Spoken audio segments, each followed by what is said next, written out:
السلام علیکم دوستو، کیا حال ہے جی؟ آج مجھے بات کرنی ہے، رمضان آ رہا ہے۔ رمضان مبارک کی خوشیاں بہت ہی اس کو دوبالا کر دیتی ہیں کہ ہم رمضان اس بار بھی 2026 کا رمضان بھی دیکھیں گے۔ ناظرین یہ دیکھیں، میں کیمرہ میں نے پکڑا ہوا ہے، یہ کتے دیکھیں، یہ دیکھیں سارے کھڑے ہوئے ہیں اس وقت۔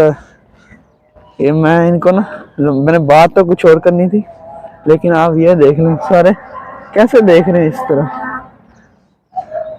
دیکھ لیے۔ ناظرین کیا حال ہے؟ امید کرتا ہوں کہ آپ سب خیریت سے ہوں گے۔ میرا نام محمد ارباب بنجمل ہے اور آپ دیکھ رہے ہیں پاور ٹی 1۔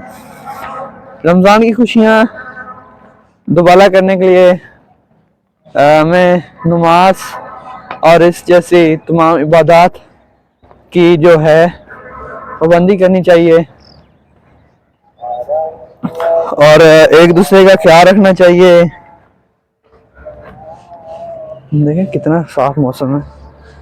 ایک دوسرے کا خیال رکھنا چاہیے۔ جو ہمارے دل کے اندر جو نفرتیں ہیں، بغض ہے، حسد ہے، کینہ ہے، بغض ہے، ریاکاری ہے، جھوٹ ہے، چغلی ہے، غیبت ہے، بدعت ہے، ان تمام افعال سے، تمام بری عادتوں سے، یہ ایسی بری عادتیں ہیں، ان میں سے بہت سے جو ہے کبیرہ گناہ بھی ہیں۔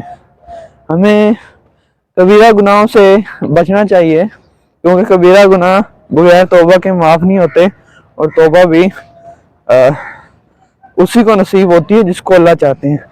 دوستو، رمضان المبارک میں اپنا اور اپنے پیاروں کا خیال رکھیں، نفرتوں سے دل کو پاک کریں۔ میں نے بھی کوشش کی ہے کہ جو دوست ہیں یا کوئی بھی ہیں، نفرتیں نہ ہوں دلوں میں، نفرتوں سے دل پاک ہو۔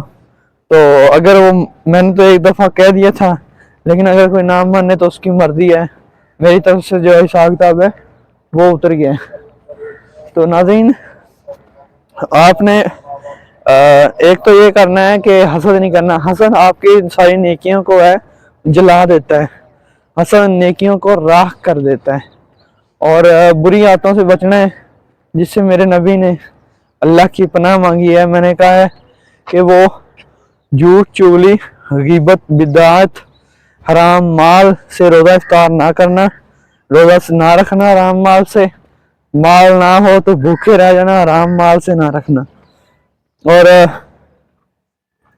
رمضان کی خوشیاں اپنے پیاروں کے ساتھ غریبوں کا خیال رکھیں، بیواؤں کا خیال رکھیں، ان کے گھروں میں دیں جو غریب ہیں، جو اپنا افورڈ نہیں کر سکتے، روزہ افطاری نہیں کر سکتے، ان کے لیے کچھ سامان لے کر دے دیں۔ اللہ آپ کو بڑا اجر عظیم عطا فرمائے گا۔ اور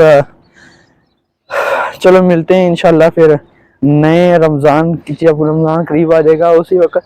تو آپ نے ہماری دعاؤں کو اپنی دعاؤں میں مجھے یاد رکھنا ہے۔ محمد ارباب بنجمل کو اجازت دیجیے، اس دعا کے ساتھ اللہ میں آسانی عطا فرمائے اور آسانی تقسیم کرنے کا شرف عطا فرمائے۔